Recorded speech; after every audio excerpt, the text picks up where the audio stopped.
Et salut à tous, dans cette vidéo, je vais essayer de faire un maximum de tricks sur la Christopher Hyatt de chez Powell.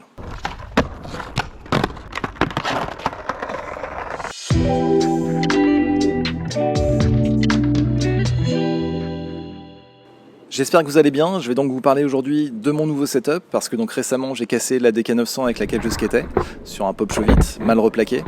Ça fait 1 an et demi que je skate sur des Decathlon DK900, j'en ai eu 3, j'en ai cassé 2 à chaque fois sur des pop Chauvitte. J'ai vraiment un problème avec le pop Chauvitte, une fois sur 2 je le replaque sur le nose et à la longue, à cause de mon poids, ça casse les boards, même les boards en composite qui sont censés être incassables. Néanmoins, je conseille quand même à tous les skateurs lourds comme moi, la DK900, ça reste vraiment une super board avec un super rapport qualité-prix. Mais voilà, là j'avais envie de changer, j'avais envie de passer à autre chose. Je me suis fait plaisir, donc je me suis acheté une Powell Flight, la pro modèle de Christopher Hyatt. Dès que je l'ai vue, en fait, ça a été un gros coup de cœur. Voilà, la couleur, le dessin, le shape. Elle est magnifique. Et puis quand je l'ai vue, ça m'a fait une petite claque nostalgique parce que ça m'a vraiment fait penser à ma toute première board, mon premier skate, la Jason Jessie Mini de Santa Cruz, celle avec le Sun God de Jim Phillips. Et c'est un petit plaisir régressif que je me suis fait. Et puis j'ai jamais encore skaté sur des Powell Flight. La DK900 c'est érable et fibre de verre. Les Powell Flight c'est érable et fibre de carbone. Donc à voir ce que ça peut changer.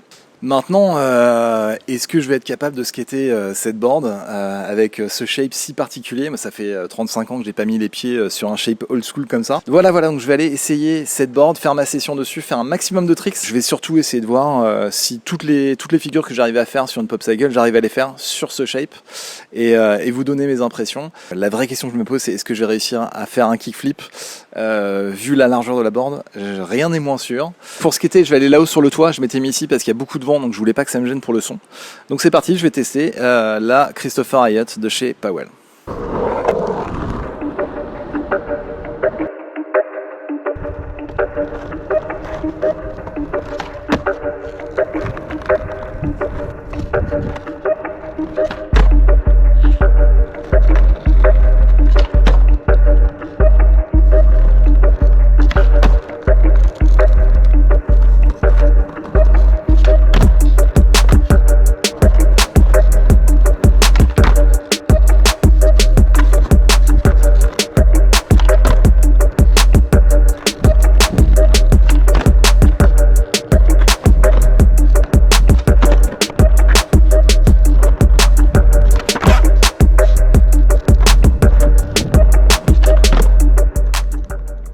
Bon, j'ai fait tous les ollies que je savais faire, ça passe bien, malgré le fait que la board soit plus courte, c'est pas trop gênant.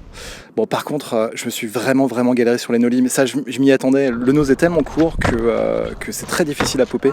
Les nollies front, les nollies back.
Ça y est, j'ai terminé pour tout ce qui était Chauvitte. J'ai fait tous les Chauvittes que je connaissais.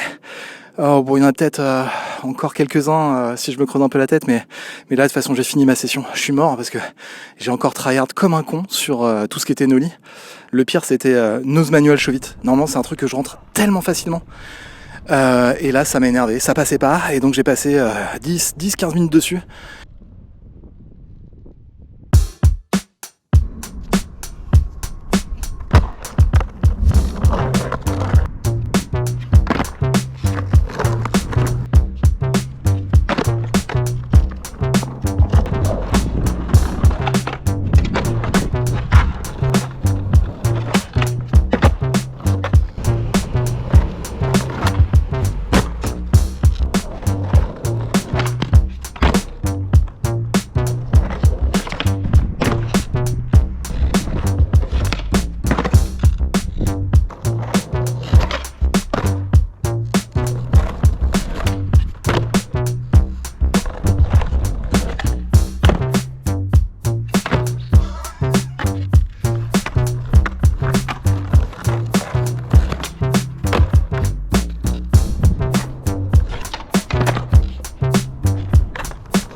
Manuel, il était pas voulu. Je vais le refaire.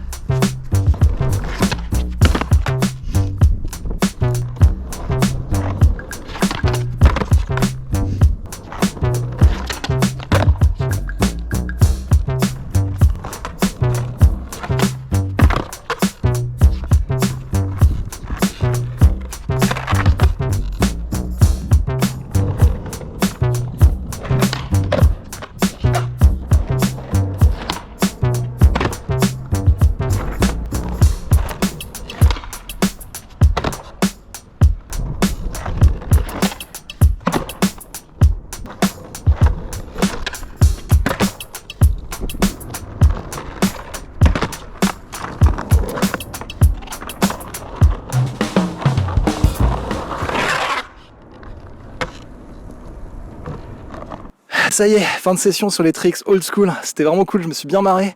Bon, comme d'hab, j'ai un peu tryhard, donc je me suis mis en retard pour le taf. Mais c'est pas grave, flip tricks, demain. Allez, c'est parti, dernière session avec la Christopher Hayes de Powell. C'est parti, cette fois-ci pour les flips. Oh,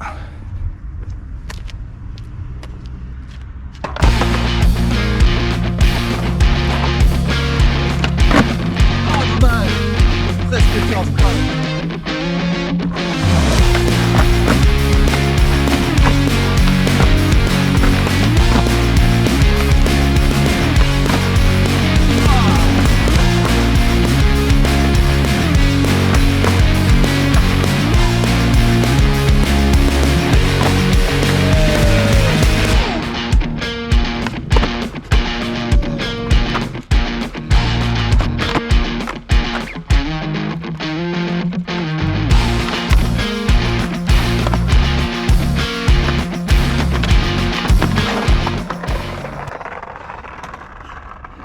Ouais, je crois que je vais m'arrêter là, celui d'avant.